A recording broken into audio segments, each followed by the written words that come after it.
All right, welcome to Lecture 12, Stanford CS193p, spring of 2025, and it's all demo today. We're going to do all these things. They're listed up here, which you can look at for future reference. It'll be mostly self-explanatory here.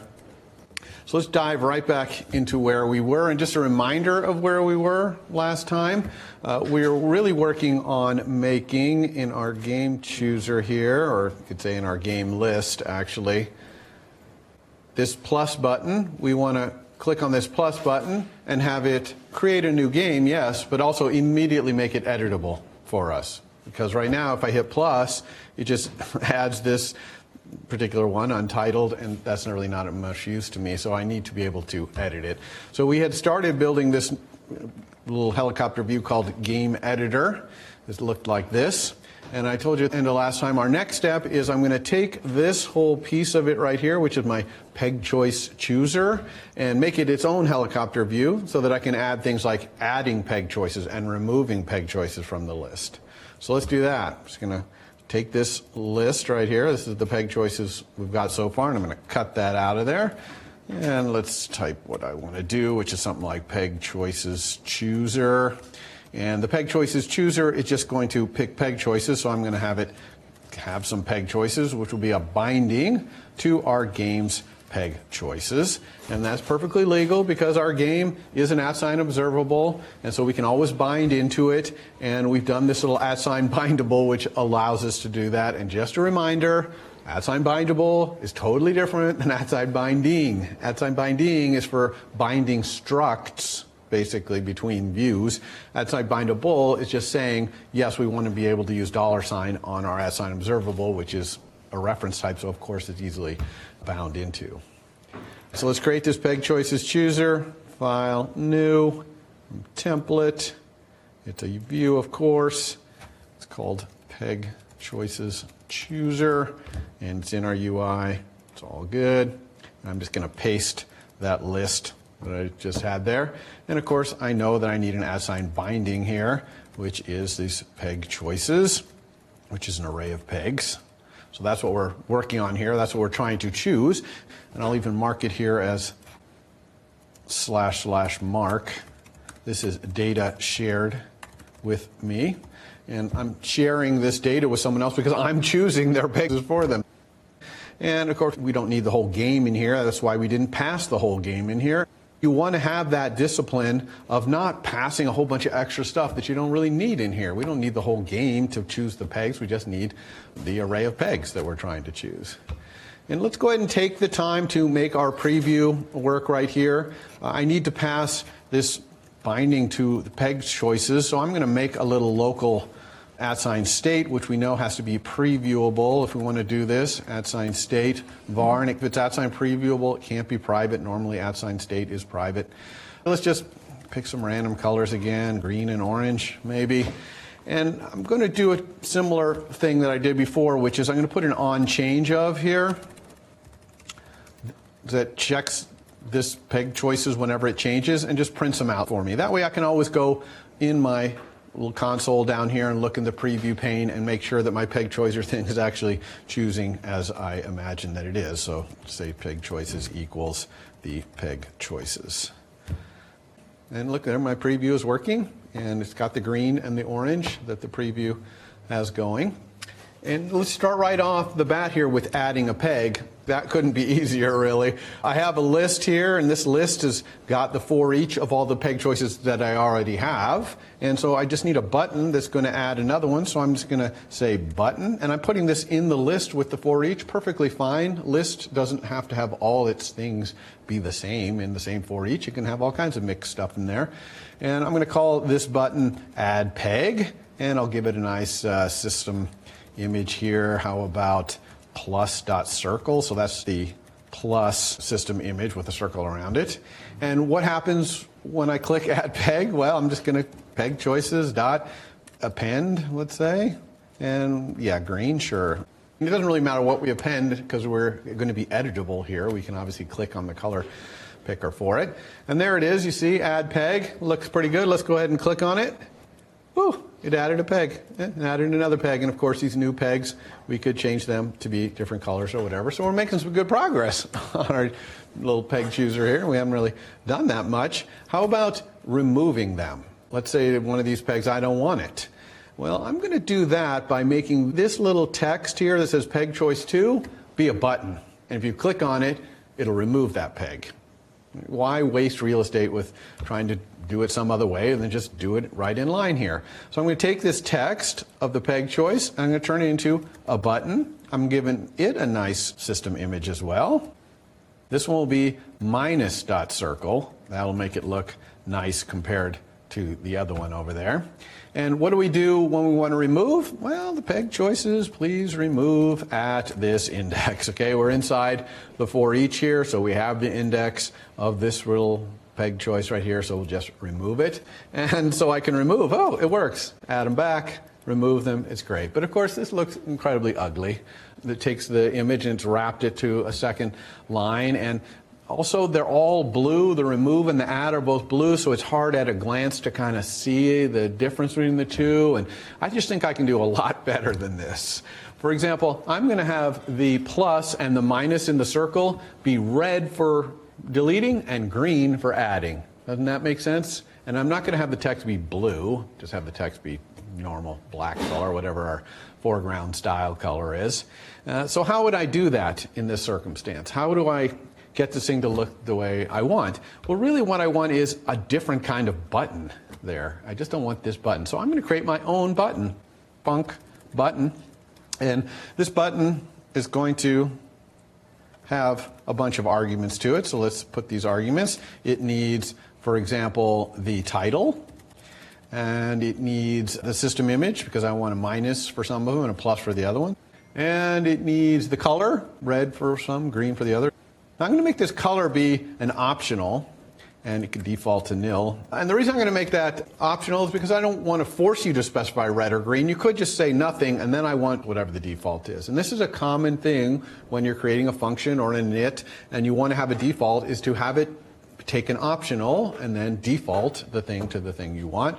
And look, the AI is properly noticing that we're going to need an action for this button, so I'll just do action. But the AI didn't get this part right, which is that this action, I'm going to hold on to it and call it later when you tap the button. So this needs to be @escaping. You all remember that little magic? And then this button function right here is like our typical ones. It returns some view. And in particular, it's going to return a button, and that button is going to do that action. And the label of that button, I'm going to make a label out of the image there. That system name is system image. And I'm also going to make that button be the color that I want, red or green. So I'm going to say dot. And I'm going to use a little different way of coloring here. I'm going to use something called tint. And I don't think I've talked about tint, but tint is a way to essentially apply a tint to your user interface. And you can actually have a tint that you set for your whole app. Like my app is mostly orange, okay, instead of blue. The blue is the standard one that you're seeing right there. So I'm going to have the tint be that color. And tint takes an optional color. So if I have nil there, it's going to be the default tint, whatever the system says it's going to be. Okay, so I get a nice tint there. And then I also have the words like peg choice 2 or add peg, the title of my button right here. I don't need a let there. I put a let. So I'm going to make an H stack of this little button and that. So H stack here, and then a little text with my title in there. Get rid of our little underbar there. And another thing I'm going to do is I'm going to make this action do its action and be animated, because when I delete the thing or when I add a peg, I want it animated. So I'm just going to put with animation around here. And all I have to do up here is change these buttons to be my button. So I'll make this be lowercase b and add the color. So in this one I want red. Yes, that is the removing one. And then this one also lowercase b. And this one wants to be color, I want green.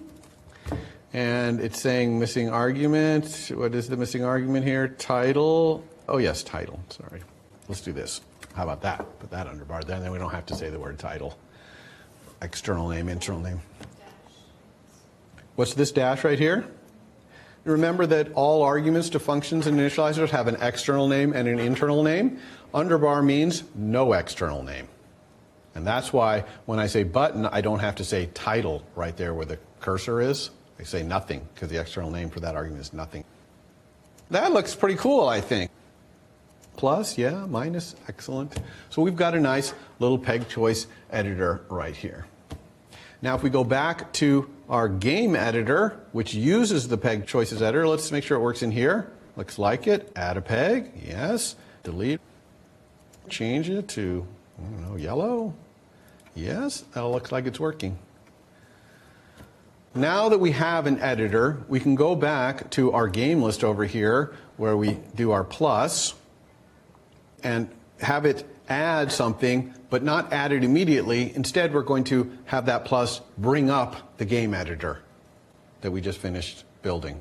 So how do we bring up a new view? We know one way to bring up a view, right? That's navigation links. We click on a navigation link, that brings up a new view, and then we hit back and it goes back to the one we were on before. But that's really not appropriate here because this game editor that we're going to bring up is something we need the user to attend to right away. They just said plus, and so we're saying, okay, sure, tell me what you want, and I'll put it on there. So it's what we call modal, because this UI is going to come up in a mode where the user has to attend to it to do anything. It's not like navigating where you navigate to a place and you might spend your entire day there. You love it there. It's wonderful. It's not in a mode. So how do we bring up this modal thing? Well, the way we present modal information to user is with something called a sheet. And it looks a little different on iPhone and iPad. On iPhone, it slides up from the bottom and almost covers the whole screen. And on iPad, it's usually a rectangle in the middle. Obviously, there are view modifiers to adjust what it looks like, but that's the basic look of it, is those two things. And this sheet, it's easy to bring it up. We just put the .sheet modifier. I think a good place to put it might be on this button. You generally want to put the sheet near to where the thing that it's working on is, and clearly we are adding a game here with this sheet. So I'm going to put it here. It's .sheet isPresented is the argument. And that isPresented is a binding to a Boolean for when to present this sheet. So if that Boolean is true, the sheet will be up. And if that's false, it will be down. It will not be up. And so I need $ show game editor or something like that. That's what's going to make it appear. And then we give it a view builder with the view that's in the sheet. So the sheet is going to put up a view, and what we clearly want is our game editor. But for now, I'm going to say text game editor goes here, just so you can see how this is going to work. This show game editor needs to be some @state in our view. So I'm going to go up here to data owned by me, and I'm going to say @state private var show game editor, and it definitely wants to start out false because we don't want our view to come up and this sheet is presented right away. It only gets presented when we hit the plus button. Now, where are we going to set this to true? Well, when we hit that plus, here's the plus button, and instead of doing all this stuff, we're just going to set this to true, and that thing's going to come up. So let's get rid of all this stuff. Actually, I'm going to keep this new game because I'm going to need that eventually. And I'm just going to say here, show game editor equals true. Now notice I deleted all the with animation stuff there. Did you see that? When you're doing a sheet and showing it, you don't need to do with animation. Sheets are always animated, automatically animated. And yes, you can control the animation a little bit, but you almost never do. So we don't have to do with animation around something like show game editor is true. All right, so you want to see this in action? Here we go. Ready? Plus. There it is. You see, a little sheet came up, and I can actually push the sheet back down to get rid of it. I press plus, and it slides up from the bottom. And let's take a look on iPad, see what it looks like over there. Here's an iPad, and plus. Slides up from the bottom, but there's a rectangle in the middle right there. And this can be dismissed from iPad by just tapping anywhere else. So it's dischargeable. We don't really want the user in our app to be in a mode that they can't get out of. Okay, modal is fine. It gets overused. Don't use modal more than you need to, but always wants to be cancelable. We just don't want people stuck in a mode. So now instead of having this thing say game editor goes here, I'll go back to iPhone, a little larger fonts here. Instead of saying game editor goes here, I want my game editor there, and I want to be editing that little blue and red untitled thing that we were adding before, this thing we create right here. So how do I do that? Super simple. I'm just going to say game editor. And remember, game editor takes a game to edit as its argument. You want to go back and look at that? It's been a while since we did it, but there it is. This game code breaker takes that. And again, bindable is not binding. It's just saying this is bindable. But we're passing this game in to there. So let's pass the game we want to edit in there. I'll call it game to edit. So I'm going to have some @ state for that. And let's have this new game be game to edit. Press the add button. In the add button code, I'm setting this, and then I'm saying show this editor, and that's going to cause this to come up and edit this game. So let's create a little @ state for this game to edit. Again, up here, @ state, private var, game to edit, which is what? It's a code breaker. Except for that it's really a code breaker optional, because I'm not always editing a game. I'm only editing a game when I hit the plus button. So the rest of the time, this game to edit has to be nil. Everyone cool with that? But that's going to cause a problem down here, isn't it? Because this argument to game editor, that's not an optional game. It's an actual game. So I'm going to have to say if let game to edit, then do this, so I don't get in trouble. Now, I'm only setting show game editor true when I set a game to edit, so you could argue maybe I could use exclamation point here, but what's going to happen with this sheet if game to edit is nil? The sheet's still going to come up, but it'll be empty, right? Because we've got a view builder there. If the if is not true, that means no views are included in the list of views in the view builder, so the sheet will come up but just be empty. I'd rather have that, I think, than my app crashes on the user. So maybe I would put the exclamation point in there while I'm in development, but then when I ship my app, I'd probably go to an if-let kind of solution. Now, another thing that's interesting here, though, I want to try and prevent this from ever being blank. And the way to do that is, how about if I only set show game editor to true if game to edit is not nil? So how would I do that? Well, I'm just going to go down here and say on change of game to edit, show game editor equals, thank you AI, game to edit does not equal nil. So anytime the game to edit is not nil, I'm showing the game editor. If the game to edit is ever nil, I'm not showing it. So this is a really nice little use of on change of here, and it guarantees we're never going to get this blank thing right here. So let's make we haven't broken anything. Ready?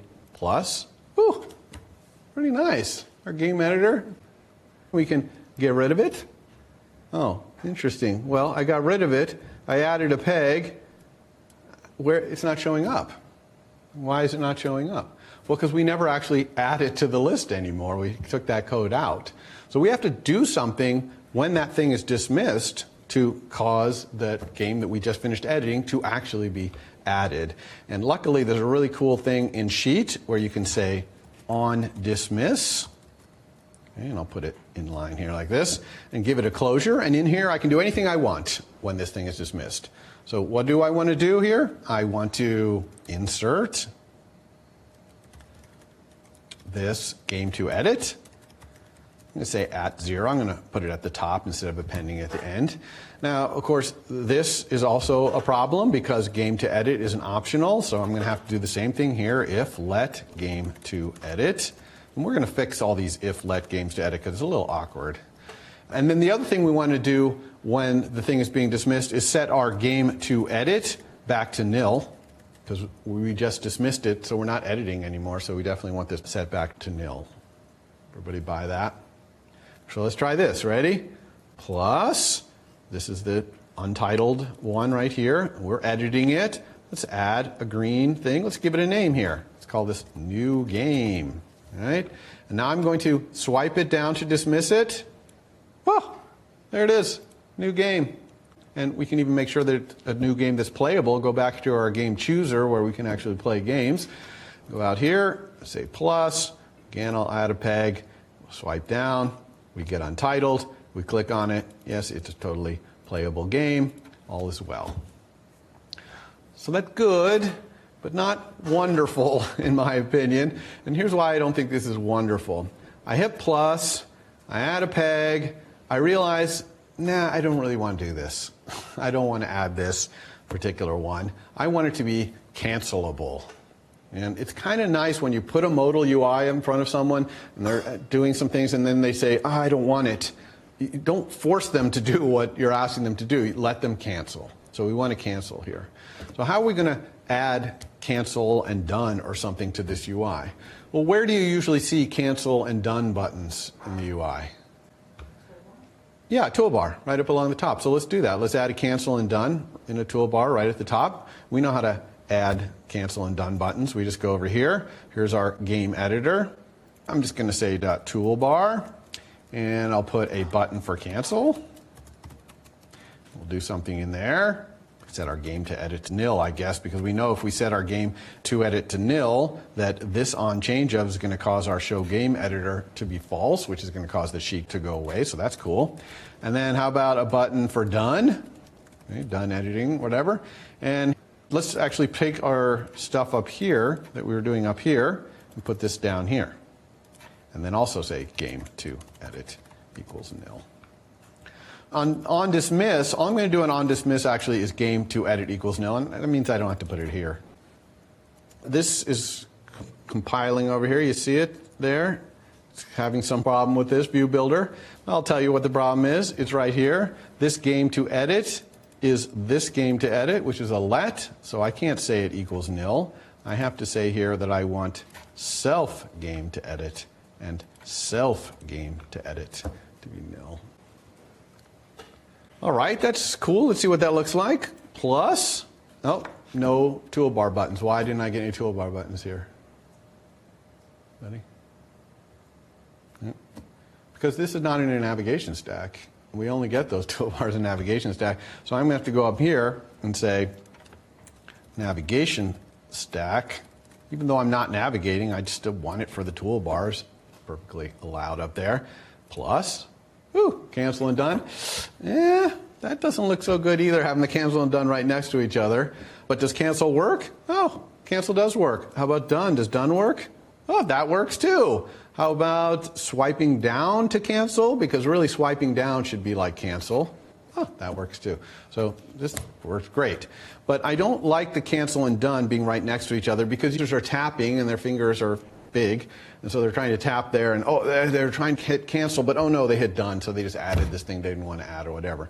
So you could say we know how to place things in our toolbar, right? That toolbar item placement thing. And we're going to do that, and we're going to do it in the semantic way where we're going to let SwiftUI choose it. Make this a toolbar item, and its placement is, in this case, it's a cancel button, right? So dot cancel action. Cancellation action, I guess. Okay, so that's one of the things you can say for the location. So it'll put that where a cancel button usually goes. And for the other one, toolbar item placement, this one is like a confirmation, confirming. So confirmation action, yep, there it is. So let's see what SwiftUI does with these. Ready? Plus, oh, it puts cancel on the left, which kind of makes sense. That's kind of like where the back button would be, so it kind of takes you back where you were. And not only did it put done on the right, notice it bolded it a little, because this is like the action that does the thing. So it's pretty smart about knowing what's going on in here. So that's great, but I'm a little worried that this is pretty obnoxious code. Look at this code. This is the code that does our add button, all the parts of it. And look, it's actually in the toolbar thing of our main view. So that clearly we need to clean this up. So let's take this entire thing out of here. I'm just going to cut that out of there, and I'm going to make a new thing called add button. Add button. And then let's just go do here a var add button, just some view. Put this thing in here. But of course, even this is gigantic. So let's take this whole thing out of here. This is our game editor. So cut that out of there. We'll create a new thing here called game editor. Another thing down here, var game editor, some view. Put this in here. Of course, this is using the ifs of a view builder. So we better make this an @ViewBuilder. So we can have this if as the first statement there. So this is all better, certainly better in our main body right here. We've got our toolbar looking pretty good. And this is not too bad here. I'm kind of okay with that. Maybe I could clean this up by putting this on a line by itself and look a little nicer. This, though, I think this could look really nice. If we just got rid of all the navigation stack and the toolbar item stuff and put that in Game Editor, right? I mean, Game Editor is the thing that's editing it. It seems like it could do the cancel and done for us. Why do we have to have this in our game list? And so let's do that. And in fact, I'm going to write this code in the way I want it to be. And this is not a bad way to design your code. It's just write what you would want to be able to write, and then see if you can make the rest of your code do it. And maybe you will, and maybe you won't, but you'll learn something along the way. So really what I'd love to be able to do is just say, instead of all this junk down here, I just want to say, edit this game, and when it's done editing, then I just want to insert the game into the list. So I really wish I could just have that, nothing else. None of these other ifs or toolbar buttons or all this. I want all that stuff to be off in the game editor. So I'm just going to take all this stuff here, cut this out of here, because this is what I want this thing to look like. Then I'm going to go over to my game editor and put this back in. I'm going to put it here, and of course here is referring to the game editor itself, so I'm going to put this form, which is our game editor, in here. That, clean up these extra white space. So this is looking fairly good. Now we have some things that we can't reference in here, like game to edit, so we can't do that. Can't do game to edit here. And also this insert game, that's the thing back over here I want to be able to do in my game list. That's this. So we're going to do the same trick we did with, I can't even remember which other view, which is just have an argument which is a function to call. Please call this function when the user clicks done, and I'll do what I want to have done with that thing. So let's go back to our editor. I'm going to add another argument here. Mark action function.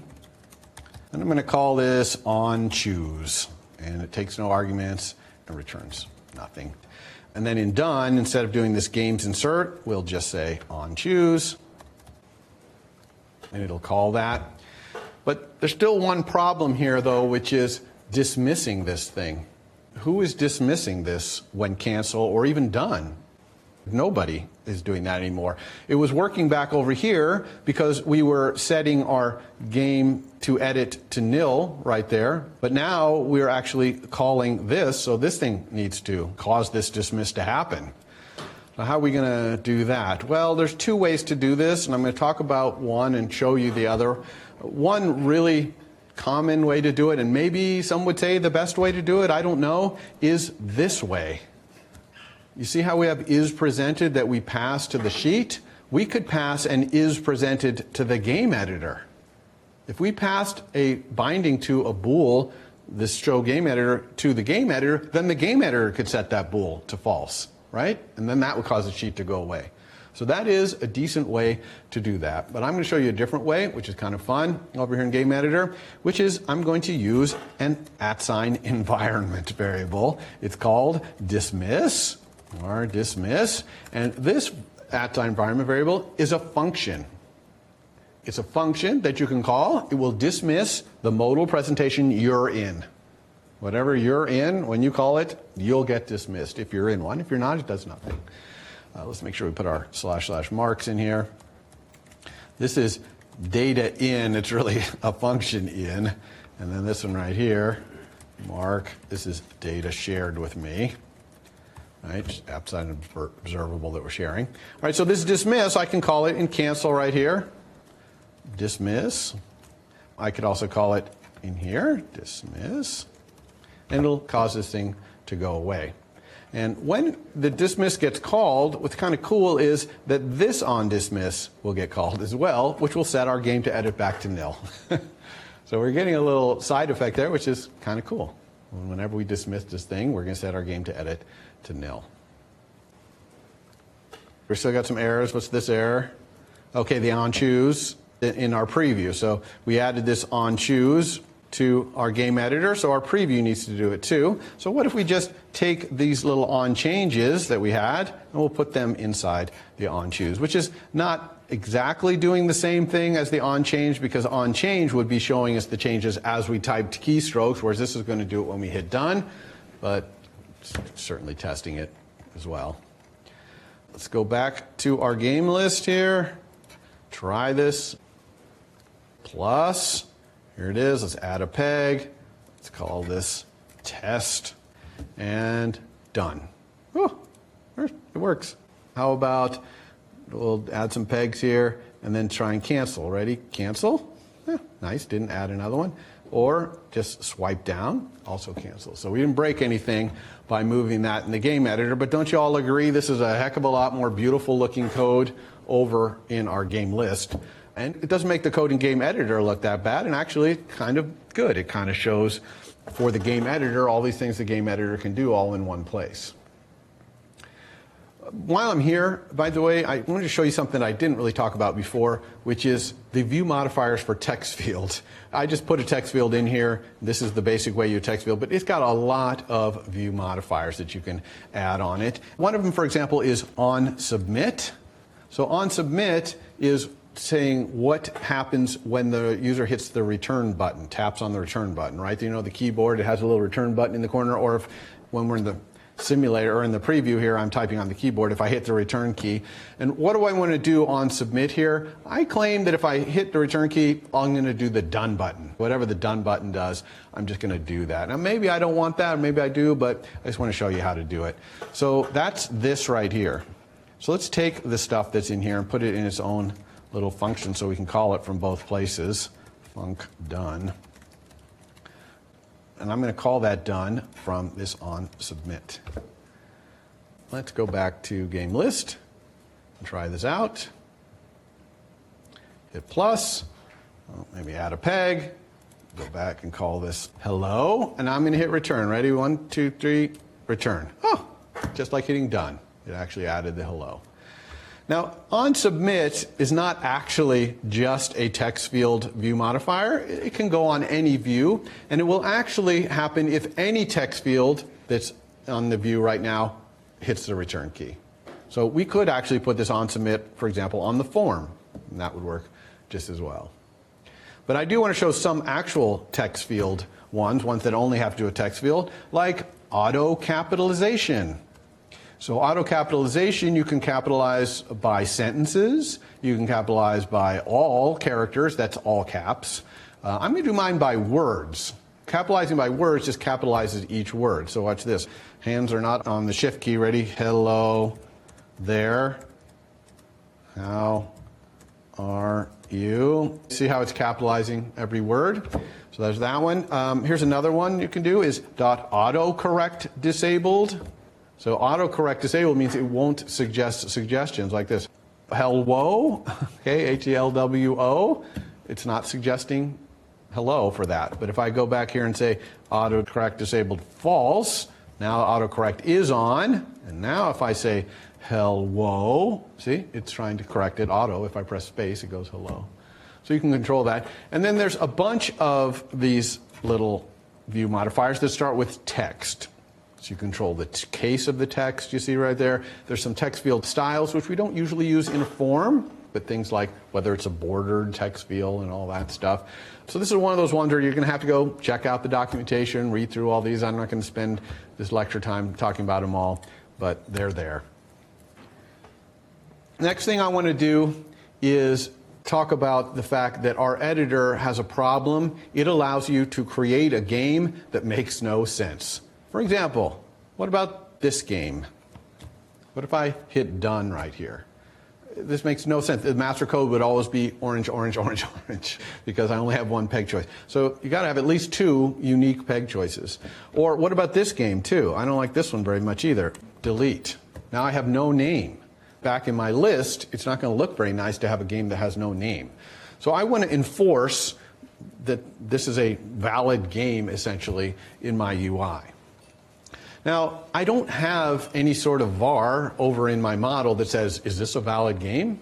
And let's pretend for a moment that I don't control that. Let's say that model is in some library that I paid money for or whatever, and I can't do it. There's no isValid in there. So sometimes we find ourselves wanting to add code to our model in our UI. And there's really two cases where that happens. One, you don't control your model. You don't have the source code. You're not allowed to edit it.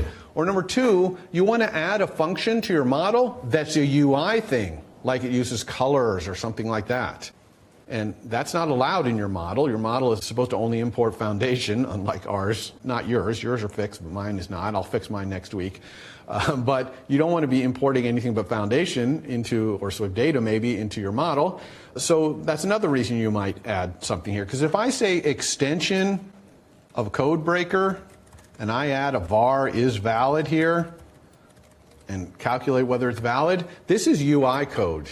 This is code I'm adding in my UI. Even though I'm extending my model, I'm adding this code in my UI. So it's considered UI code. So when it comes to the rules of separating the model and the UI, this code would be UI code.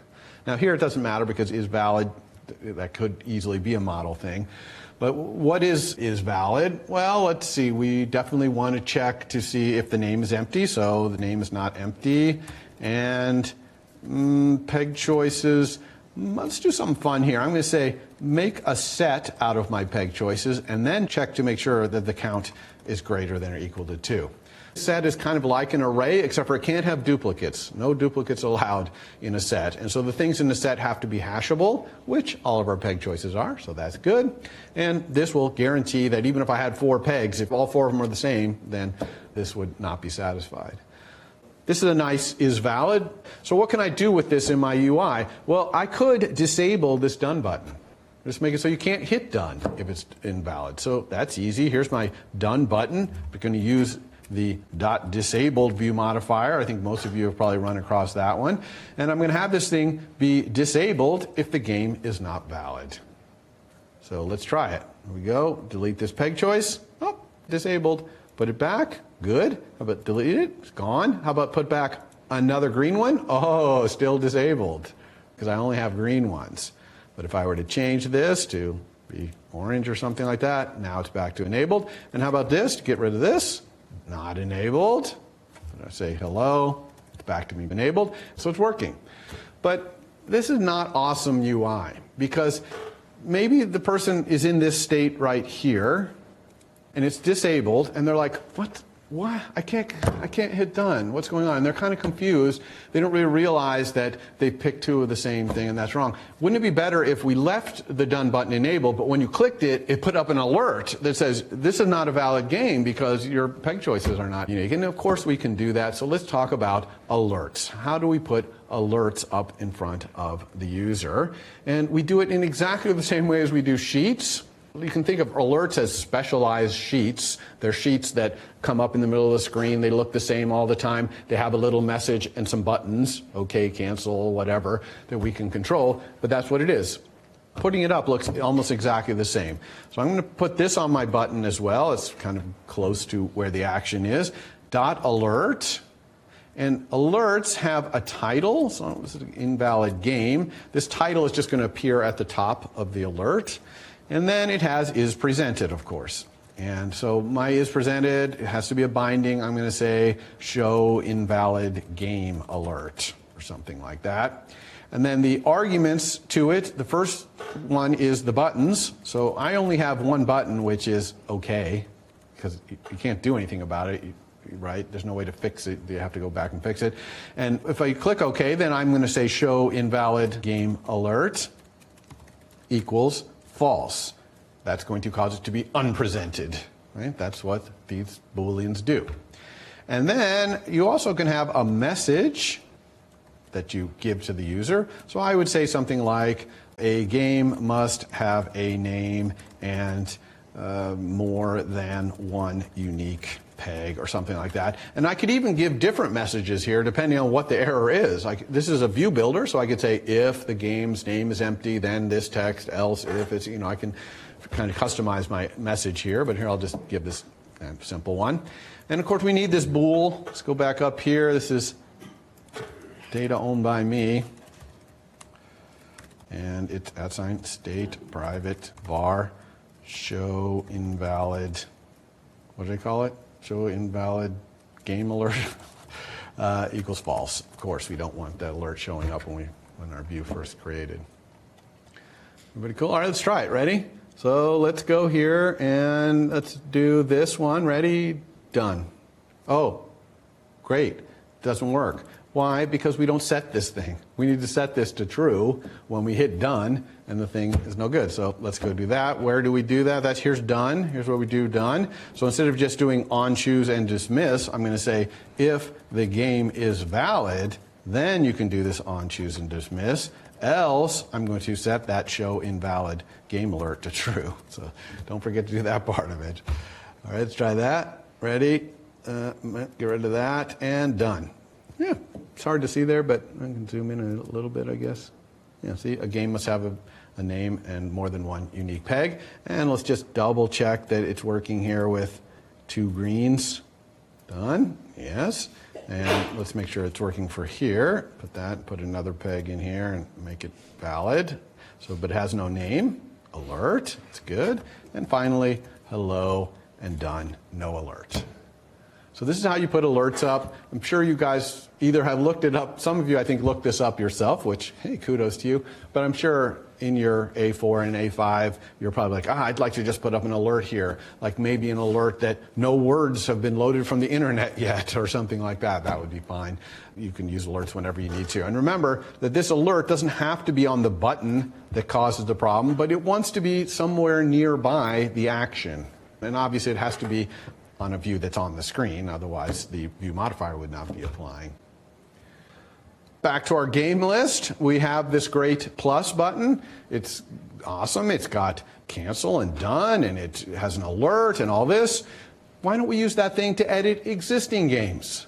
It's working so great on plus. How about we just make it so that I can go here, for example, to earth tones, and you see I have delete. What if I had edit right there? And I could just edit it, and it would bring up the thing, and I could edit earth tones. Well, that's easy because we have this mechanism now to edit any kind of game. So where would we put that? How about up here where our delete button is? Context menu, I'm going to hit edit button for a given game. By the way, I now have this edit button and this edit button. You see, 2 things. One's a view. One is a little funk that we're going to do here. When you have this, you really want to put some comment right next to it. So this is editing a game, and this down here is editing the list of games. That way, someone who sees the edit button, right there is a comment that tells them which edit button we're talking about here. And that might seem silly because it's so obvious we just added this edit button for the game. But imagine you go back and look at this code 2 months from now. You're like, you totally forgot everything you wrote here. And this will help you. Oh, yeah, that's right. There's that edit button. So here's our func edit button for game. Code breaker. And it returns some view. And this is a real easy one. Button here, edit. We'll give it a nice system image. I think pencil is actually the one that people use for editing. Kind of interesting one. And what do we need to do here? We want to edit this game. How about game to edit equals game? Setting that does all the things we want, right? Because on change of is going to cause our show game editor to be true, so it's going to put this thing up. And the game editor automatically edits the game to edit. So this should all just work. Let's try it. Force press. There's the edit. Edit. Oh, there it is. Cool. Okay, let's get rid of the green buttons and say done. Oh, oopsie. It did edit the earth tones to get rid of green, but look at the top of my list. I got another earth tones. So I have 2 earth tones now. Both of them have no green. Why did that happen? Well, it's kind of a subtle problem, but when I'm editing one, it's already in the list. So when I dismiss, I don't want to add it to the list. It's already there. But remember that I have this games insert right here that inserts the game to edit when you choose done. Everybody see the problem here? So I don't want to do this if the thing is already in the list. Now, I also have to support cancel. Okay, because let's say I do earth tones edit and then I say, delete the green one, and then I'm like, oh no, I don't want to do that. That was a mistake. I have to be able to hit cancel. So how do I go back then? Because the game editor is editing that thing live. It's actually changing it as we go. Well, simple solution here. Let's make a copy of the thing and have the game editor edit a copy, and then when it's done, if it's something that's already in the list, we'll swap it out for the edited copy. And we can do that all right here. So I'm going to say right inside here, let copy of game to edit. Now, unfortunately, game to edit is a game. That's a code breaker. What is it? It's a class. Now, if this were a struct, I'd be able to just do this, and it would copy it. Remember? Because structs are value types. When you set them equal to something, it copies them. Unfortunately, we don't have anything like that at all for classes. This is one of the downsides of classes versus struct. So I'm just going to create a new code breaker game here, whose name is the same as my game to edit's name, and the peg choices are the same as the game to edit's peg choices. So that's kind of the best I can do. If this were a more complicated class, it might be even a little more difficult. We might even have to create some kind of copy function on the class to copy it. But luckily, our code breakers are pretty easy to create. They really only have these two unique things. And obviously, the game that we're copying, we don't need to copy its attempts and all that stuff. We're just only interested in the things we can edit here. So we got a copy there. And so when we fire up the game editor, it's going to be with the copy of the game.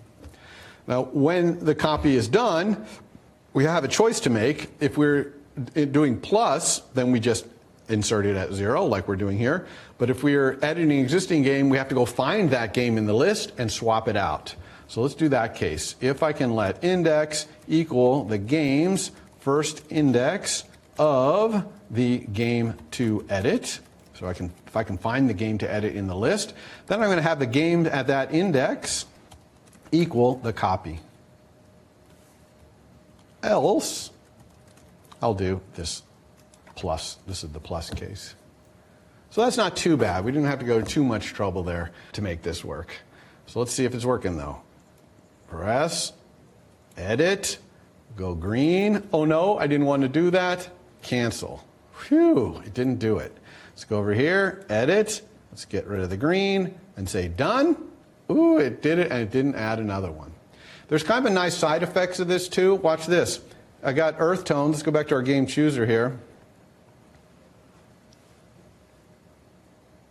And I'm going to play the earth tones game. So let's make it so we can see it. Play earth tones, make an attempt. You can see that we've got one attempt to our earth tones. Now I'm going to edit earth tones. And I'm going to get rid of the orange peg and hit save. It went back to 0 attempts, which is right. If you change the pegs, you got to restart the game. Well, we got a free restart there because we are using a copy of the game that we edited. Next thing I'm going to do, this is Advanced Swift. Warning, Advanced Swift. If you want to put your hands over your ears for the next 5 minutes, I'll tell you when you can uncover them, because if this confuses you, you can completely ignore it. But I wanted to show it to you because we can make this game list code right here, all this add button and even this edit button, we can make this even cooler, even simpler, even nicer. And the way we're going to do that is we're going to make this on change of that connects the game to edit to show game editor. We're going to make it go both ways. So if you set show game editor to false, then it's going to set game to edit to nil, and vice versa. So how are we going to connect these two things together? First of all, why do we want to connect them together? Well, because it's always trouble in your app when you have two pieces of data that are kind of representing the same thing. And game to edit, whether it's nil or not, is pretty much representing show game editor. So we really shouldn't need a @state for show game editor. We should be able to somehow link it to game to edit and whether it's nil, which we're kind of doing, but it's not quite. We're not quite doing it, which is causing us to have to do some things like this to make sure it gets cleaned up. If we could link them together, we wouldn't have to do that. So what do we know? What do we have lying around in Swift that lets us link two things together? When we do an @binding, it's linking two things together. It's linking an @sign state from one view to another view. Well, binding is more general than that. It doesn't just work with that kind of binding. It actually lets you bind two variables you want together. So let's do it. And watch, here we go. This is where it gets crazy. So I'm going to get rid of show game editor as its own @sign state. So I'm just going to get rid of this thing. No show game editor. And instead of having show game editor be a bool, I'm going to have show game editor be a binding to a bool. And it's going to be computed. So hopefully some of you are already like, oh, I see what we're going to do. We're going to somehow compute show game editor based on what game to edit is. But how are we going to do that here? Well, first of all, once I make show game editor a binding to a bool, now I don't need this $sign here anymore. Because the argument isPresented is a binding to a bool. That's its type. So if I make this type be binding to bool, I don't need that. Now inside here, I have to return a binding to a bool. So I'm going to have to say binding to a bool some initializer. I have to create a binding to a bool here. So what initializer am I going to use? Well, binding has an awesome initializer called getSet. So getSet is kind of an obvious initializer for binding. The get is a closure that gets the value. When someone asks for the value of this binding, this gives it to them. And the set is the opposite. When someone sets the value of this binding, this sets it. So you could imagine that @sign binding has got a whole bunch of code in this get and set to go over and get that @sign states information, right? But what we want to do here is get and set the value from game to edit. So the get of this binding is really easy. It's just game to edit does not equal nil. So if I want to get the value of this binding, this is the show game editor binding, I want it to be true whenever game to edit is not nil. And that's always true. So that is the get of this binding to a bool. Now what about on the other side here? When we're setting it, so someone says show game editor equals something, what do we want to do here? Well, if they say that show game editor false, that means take this sheet down. I want game to edit to be set to nil. Do we all agree with that? When we take away that game editor sheet, we want game to edit to be set back to nil. So I'm going to say if new value, actually if not new value, if someone says show game editor is false, then I'm going to say game to edit equals nil. Now what if someone says show game editor equals true? Well, I don't know what to set the game to edit there because they're not giving me enough information, but I also don't care because I always return true for game to edit does not equal nil or false for it equaling nil. So I really don't care what you're setting it to. Does this freak you guys out? But why is this good? Watch what this lets us clean up. First of all, we don't need this on dismiss anymore. That's because a sheet, through its little binding right here, when the sheet is dismissed, it sets that to false. When it sets that to false, down here, that's going to cause game to edit equal nil. So we don't need that extra little bit. We also don't need this anymore, the on change of. In fact, let's put a little print so we can see this in action. I'm going to say print game to edit equals game to edit, and we can watch this all happening in the console. This is just complaining that this is an optional, which is fine. So let's bring this thing up here. All right. So here's our previews. And I'm going to go plus. And look, game to edit equals optional. That's because I said game to edit with the plus with this thing right here. This is the game to edit is non-nil. And then watch what happens when I hit cancel. Whoop. Game to edit goes back to nil. Why? Because when I hit cancel, the sheet said it is presented to false, and that is presented caused this down here, the set of this binding, to go to nil. So now we don't need this on change up. And since we don't need this on change up, you can see now look how clean all this code is right here. Really, every line of code is only doing things that matter to us. And that's what you want to shoot for your code. You want code to be concise. So this is not something you're going to always use. And by the way, you don't have to use this. You can do it the way, before I told you to cover your ears, you could do it the other way. That's fine. A little bit of extra on change of there and stuff. But it is possible that it gets complicated enough that you can't use this. But I will say, if it starts getting so complicated, and when it comes to presenting a sheet that you just can't do this, then maybe it's too complicated, right? Maybe everything's too complicated and you need to create some more data structures or something to make life a little simpler. All right, a couple last things that I want to show here. One is we have swipe to delete. Wouldn't it be cool if we had swipe to edit? In other words, what if we could swipe the other way and edit? Instead of having to press and hold and do this edit to edit it, what if we could swipe right and edit? So how do we do swipe actions? Really easy. I'm going to put in the same place that I have the context menu up here. I'm going to say dot swipe actions. And you specify for which edge. In this case, it's going to be my leading edge. And then inside here, can put a button or whatever I want to appear. Just like when delete comes over here, it puts this little delete button up, big red background. I want a similar one over here, which is an edit button. And I actually have an edit button right there. Look at that. Edit button for game. Let's see. Swipe from the leading edge. There it is. Now it's gray. It's hard to read. It's not very good, but at least it's there. And does it work? Woo, it does work. So I don't want that to be gray. Gray is not nice, especially since the selection is gray on the iPhone. So when you swipe over, it really looks bad to have this be just a slightly darker gray.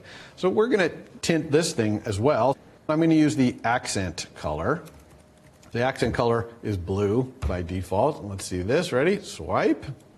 There's our blue. There's our red. And we can edit. There we go. So swipe actions can be kind of fun when you have an operation that you might otherwise do with a context menu. The only thing is to remember, not going to work on the Mac. We don't do swiping on the Mac. We do context menus, so it's not a Mac thing. The last thing I want to fix is elapsed time. How many people have noticed that elapsed time just does not work at all in our app currently? Nobody noticed that. Come on, you guys not paying attention. Let me show you what's going on here. Let's go back to our chooser. Take a look at this. Look, there's my elapsed time. See, 2, 3, 4. I'm going to go to this one. Oh, 6, 7, what?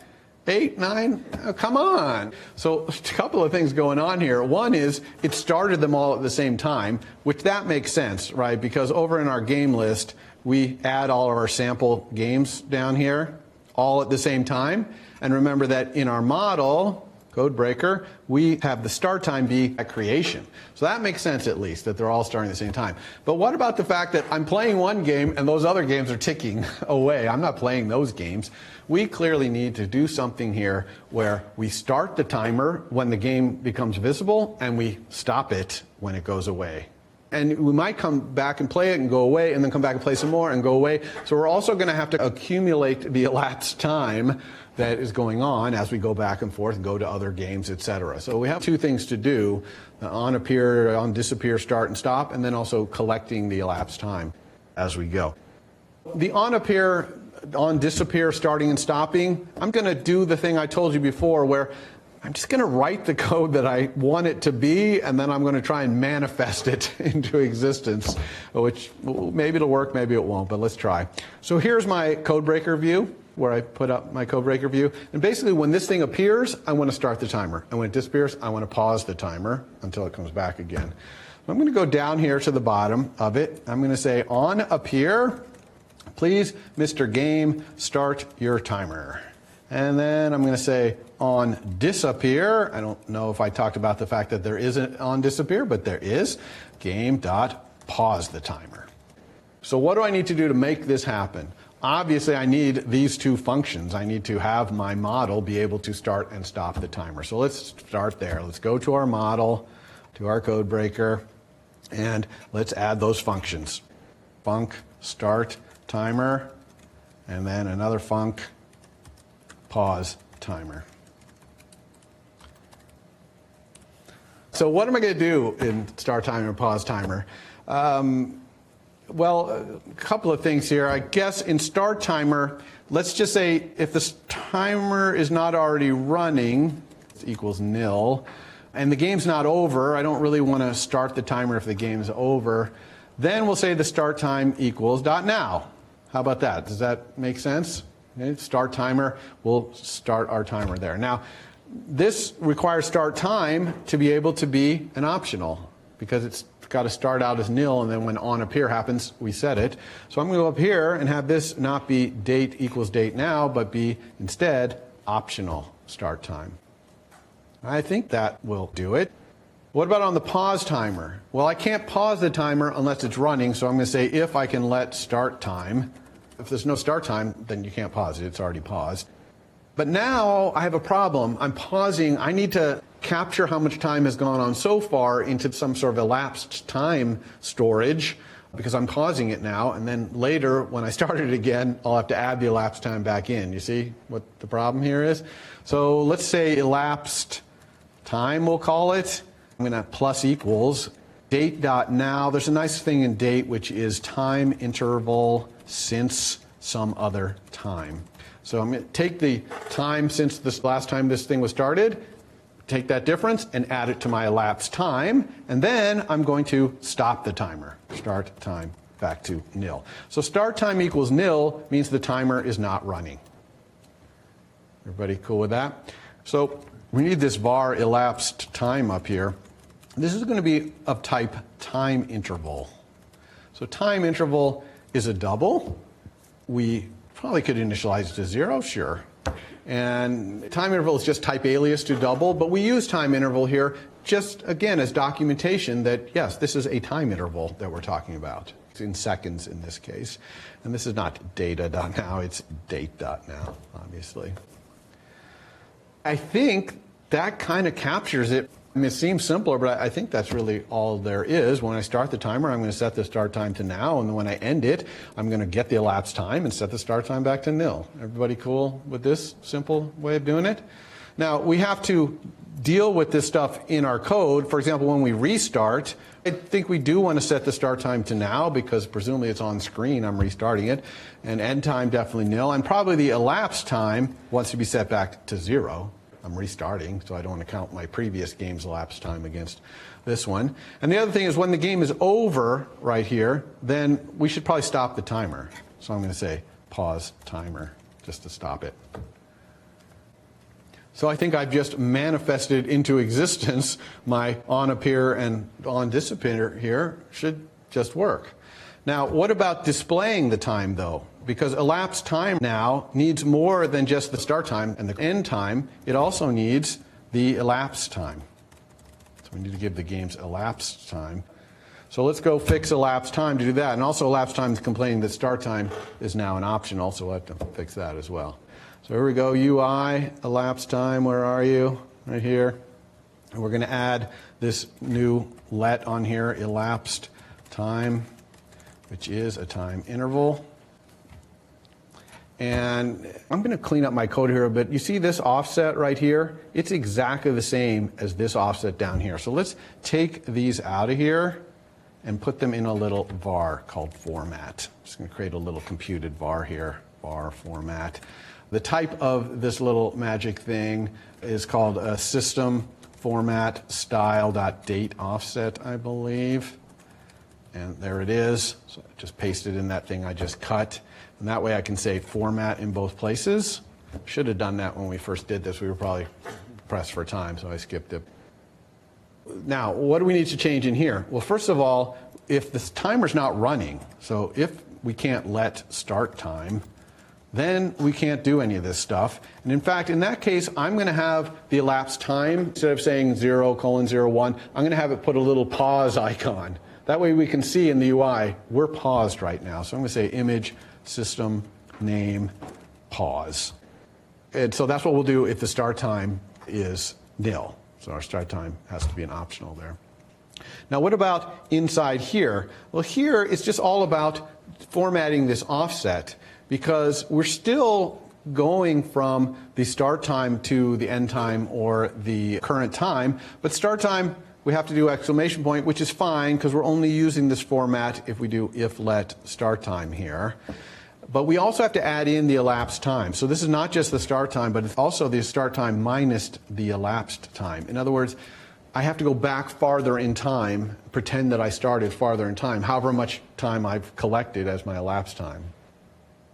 But otherwise, I think this is all exactly the same as it was before. Okay, let's go take a look and see if this works. Here we go. Let's go to Game Chooser.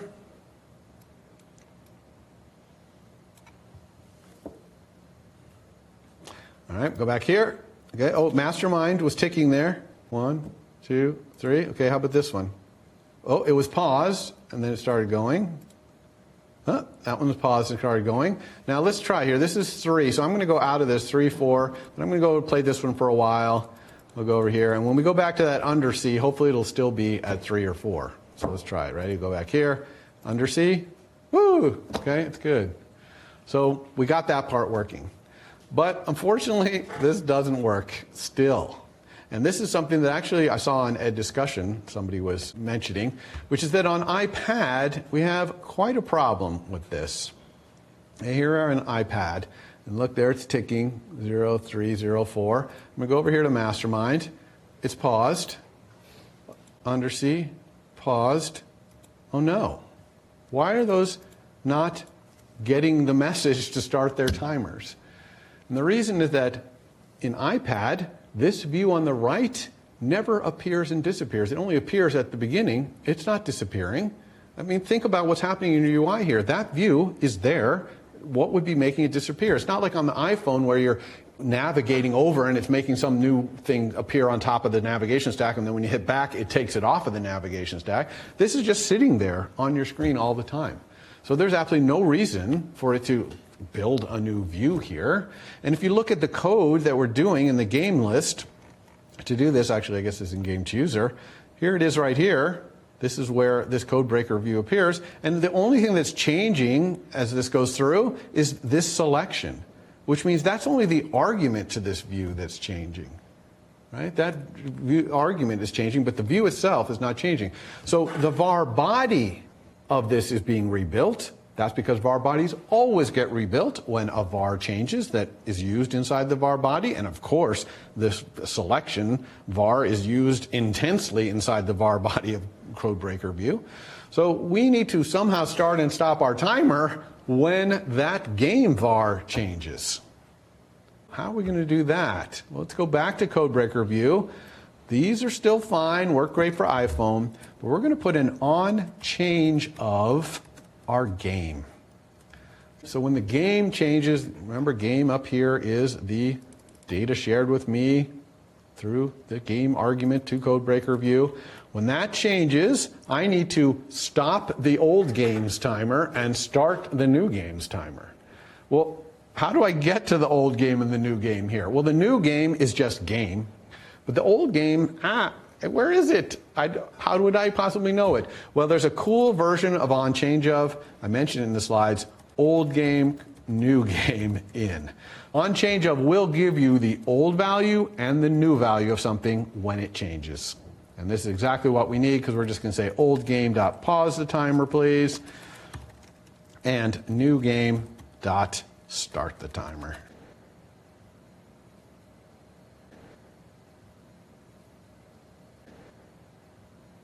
Go over here, 0, good. 1, 2, 3, 4. If I will let this go for a little bit, 5, 6, 7. Hopefully when we go back here, it'll be like 3 or 4.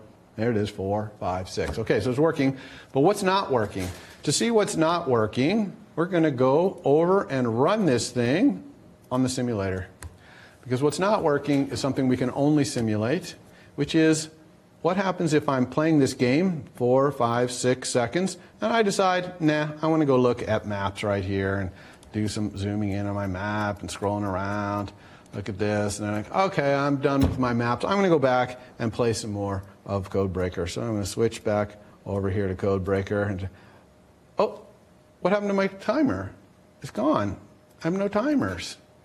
So switching away and switching back is also something we need to pay attention to in terms of starting and stopping the timer. Clearly, we need to stop the timer when we stop being the active app, and we need to start it again. So how do we find out if we're the active app? Well, there is an awesome @ environment for that. In fact, let's just use this @ environment since we don't use the words.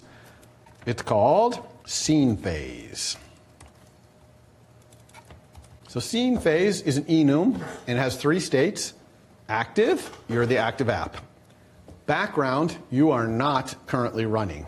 You have been put in the background. And then inactive, which is you're in a transition phase between the two. Like maybe you're showing in the app switcher, but you haven't actually been thrown all the way in the background, but you're not the active app either. So we're going to just do a simple scene phase check here. We're going to say if we're in the background, we're going to pause our timer, and if we're in the foreground, we're going to start our timer.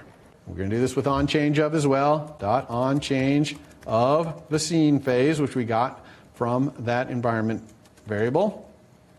And in here, we're just going to switch on scene phase. And in the case that we are in the active state, we're going to start our timer. And in the case that we are in the background state, we are going to pause our timer. And in the inactive state, we're just going to do nothing, because that's a transitional state. So our elapsed timer is not going to be perfect because of that transition state, but it's close enough. So let's try this.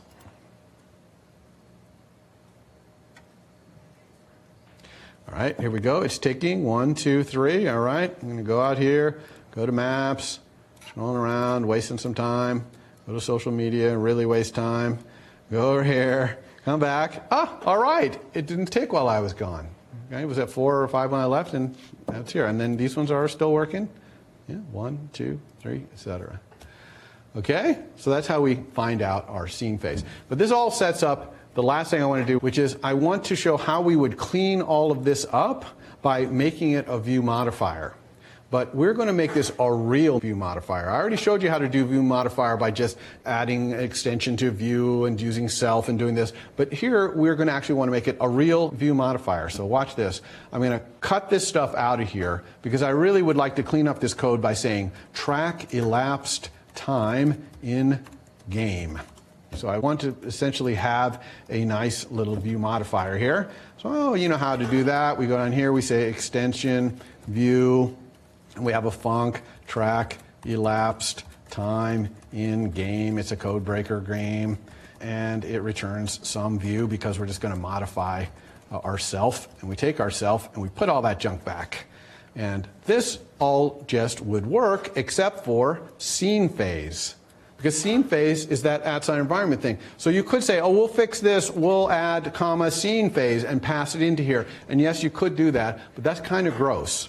And you can totally avoid that problem by using a view modifier.